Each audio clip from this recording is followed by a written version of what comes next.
Sou Luiz Adriano e hoje eu vou falar sobre os 10 melhores livros que eu li este ano. Tem quadrinho também, mas vale a pena.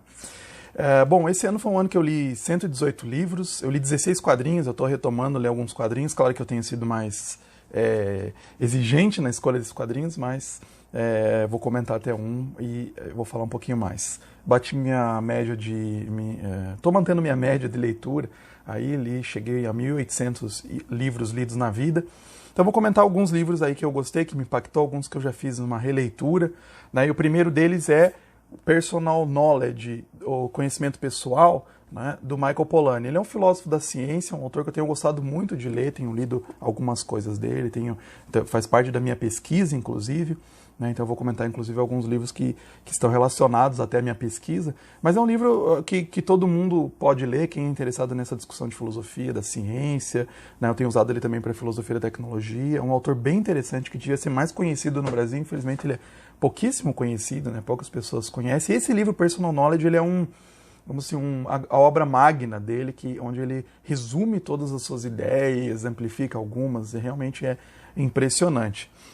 O segundo é esse livro, sem falsa modéstia, né? Eu escrevi um capítulo nele, organizado pelo Gelson Oliveira, então são filósofos brasileiros da tecnologia que escreveram sobre autores importantes dentro da área da filosofia da tecnologia. Então é uma grande introdução, você fica conhecendo muitos autores aí bastante falados, né? Eu escrevi sobre o Albert Borgman, mas tem Deleuze, tem Foucault, Jacques Ellul, é muito bom para conhecer mesmo essa área vasta, que também é desconhecida para muita gente, né? Mas é uma área bem interessante.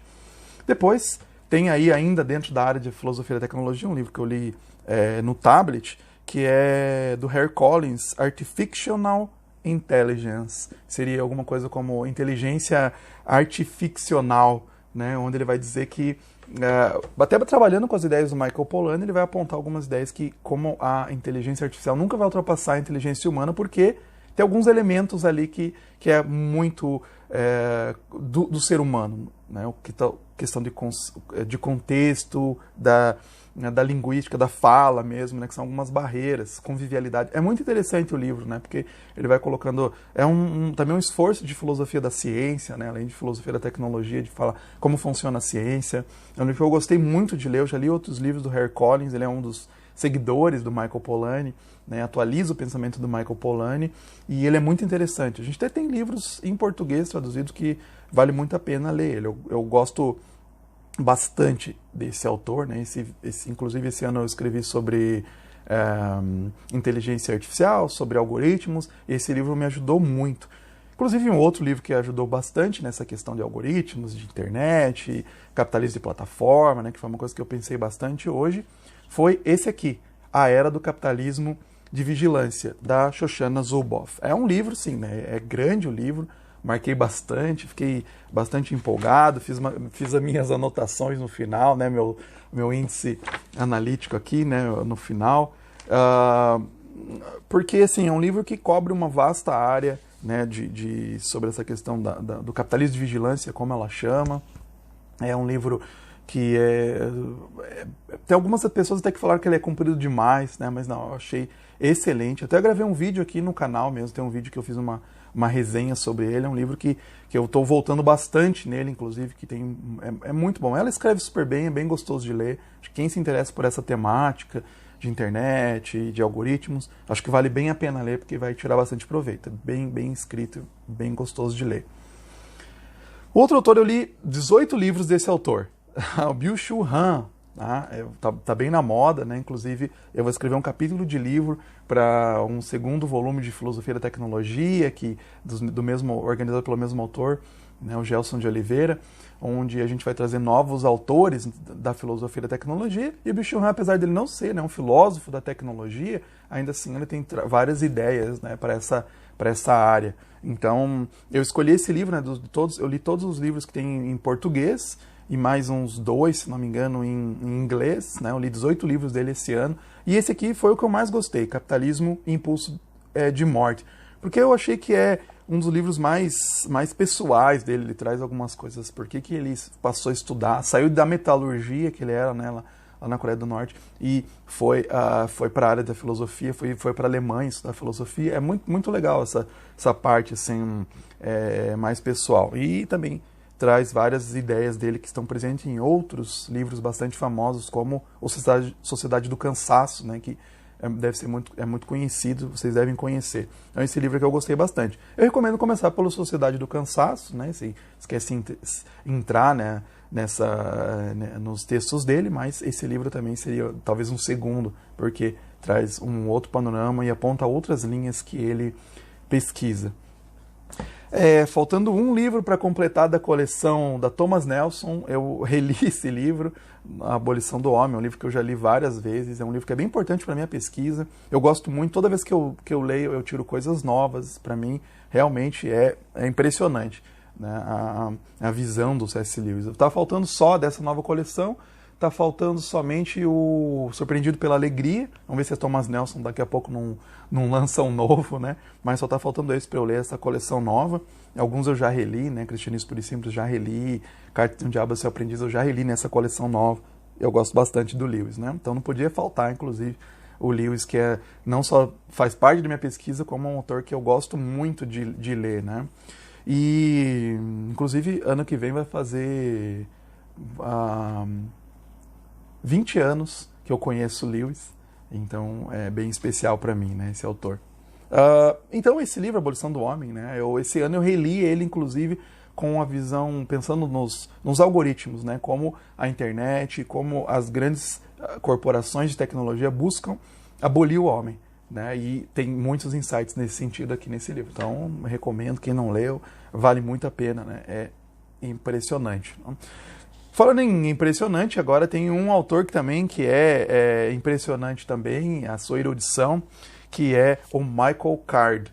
Ele é um grande estudioso de Lewis e nesse livro, Planet Narnia, um livro que eu queria há muito tempo ter lido já, muitos anos, eu consegui ele, e ele vai analisar, digamos, um código secreto no Narnia. Até tem uma edição lá resumida em inglês que é o Código Narnia. Mas esse aqui, Planet Narnia, é a versão expandida, né, maior, e é muito interessante, porque ele vai examinando como que cada livro da série Narnia se inspira num planeta medieval, né? Então são 7 planetas que existiam no medievo, e o Lewis se inspira e cada um tem um elemento específico daquele, né? Então Marte relacionado à guerra, né? Tá a Última Batalha, por exemplo, né? Se não me engano. Então cada planeta e dentro traz algumas pistas de cada livro relacionado a esse planeta e a personalidade desse planeta, né? Que é ligada à mitologia também greco-romana. Então é bem interessante, é impressionante, né? Você lê assim, você fica ainda mais impressionado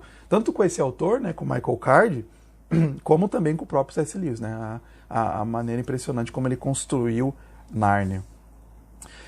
Um ano que eu voltei, como mencionei no começo do vídeo, um ano que eu voltei a ler quadrinhos, tá? Então, esse aqui, né, é um quadrinho que me marcou bastante, né? Mostrei de ponta cabeça. O Homem que Passeava. Então, esse quadrinho, O Homem que Passeava, eu virei fã total do Jiro Taniguchi, tem outros quadrinhos dele, mas é muito impressionante. Até escrevi um texto para Tuporém, né, se vocês quiserem ler depois lá. Eu escrevi o Caminhar como uma Disciplina Espiritual, porque eu me inspirei bastante, porque esse quadrinho é bem assim, sentimental, mas sensível nessa questão. Ele um cara gosta de passear, analisar, olhar, né, a natureza, coisas, objetos mesmo. Ele vive numa cidade grande, perto de Tóquio, e ele olha e fica absorvido, né, se deixa demorar nas paisagens. É muito bonito mesmo. Eu fiquei impressionado assim, com a sensibilidade com que ele trata esse tema. Gostei demais, assim, recomendo qualquer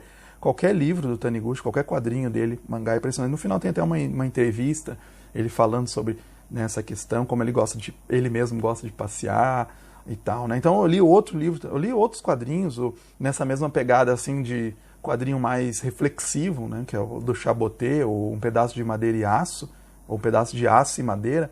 Belíssima edição, capa dura também. Gostei muito também, né? Eu tô mais gosto dessas questões, esses quadrinhos assim com preocupações éticas, histórias melhores desenvolvidas, né? Reflexivo. Tô gostando bastante. Então, se vocês tiverem recomendação, coloca aí, né? Porque eu tenho gostado bastante. Bom, um livro que foi especial para mim, sempre foi o primeiro livro que eu li do Tolkien, né, lá na minha adolescência, já reli algumas vezes depois, e esse ano eu pude introduzir para os meus filhos, foi bem legal. Inclusive agora a gente está vendo os filmes, a trilogia, né, que é polêmica para alguns fãs, né, mas estou vendo com meus filhos também a trilogia expandida. E esse livro eu li com eles, né, eu fui lendo com eles, foi muito gostoso essa coisa de ler, ver como eles reagem, eles faziam um desenho de como eles estavam imaginando aquela cena, foi uma experiência muito gostosa, assim, então, né, e a narrativa, né, do Tolkien é sensacional. É muito mais leve, né, às vezes as pessoas que só conhecem os filmes, vão ler o livro porque é muito mais leve, muito mais tranquilo, gostoso, sabe, aquela coisa inocente, né, o filme é bem mais dark, assim, então, é sensacional, né? Quem não leu tem que ler, porque é fundamental na sua vida você ter lido Tolkien, né? E esse Hobbit é um bom início ao universo, né, tolkieniano.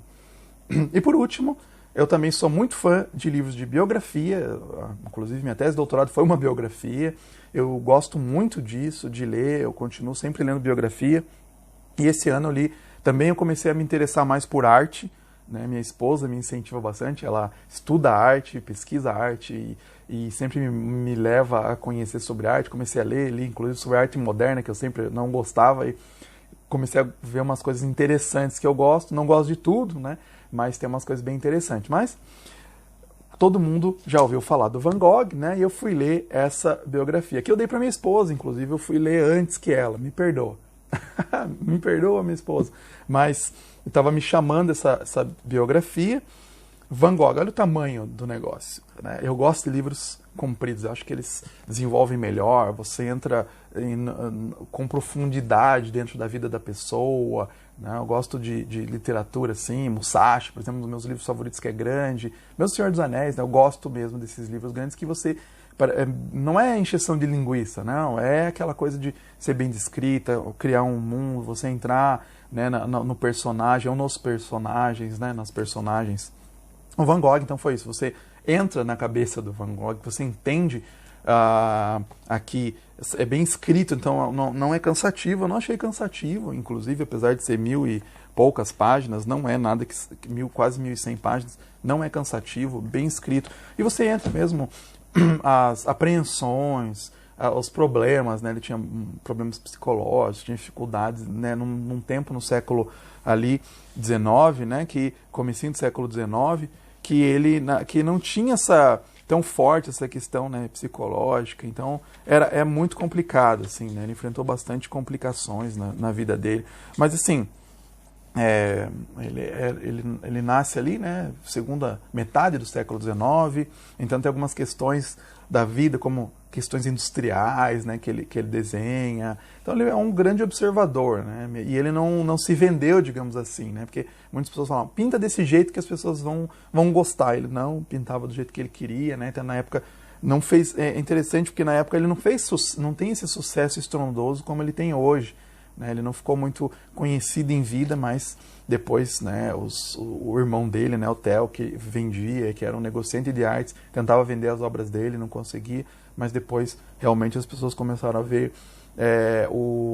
a genialidade dele, né? Então é muito legal porque vai aos lugares que ele passou, França, né, Holanda ali, e é ricamente ilustrado, né? Tem os desenhos ao longo do texto e também tem as pinturas coloridas também. Então o livro, assim, é lindíssimo, né? Capa dura, muito bom. Assim, é um livro de você pegar e ficar horas lendo, se deleitar mesmo. Então é bem gostoso isso.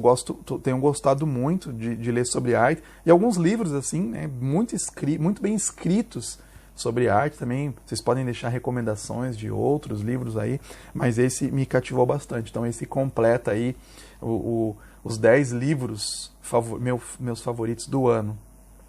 Então, se você gostou, comenta aí, comenta embaixo aqui também nos comentários, coloque indicações de livro, o que achou de cada livro, o que gostou, o que não gostou, o que poderia ter entrado, sugestões, né? Se vocês quiserem ver também, me acompanhar, nós temos um canal no Instagram, né, Exlibris, eu e minha esposa, que a gente mantém lá com dicas de livro, e eu tenho o meu perfil no Scoob, vai lá, Luiz Adriano Borges, me encontra lá, onde eu anoto todos os livros, vou colocando todos os livros que eu vou lendo, né? Alguns eu faço resenha, outros não, né? Mas vou colocando lá, tá? Então, Seria isso. Obrigado por vocês estarem aí acompanhando e vamos fazer nossa lista, nossa meta, vamos aumentar, vamos dobrar nossa meta ano que vem, quem sabe, imagina. Para mim acho que é impossível, mas vamos cada um, né, se esforçar, ver a lista aí uns dos outros para a gente conseguir ler mais livros em 2022. Até mais.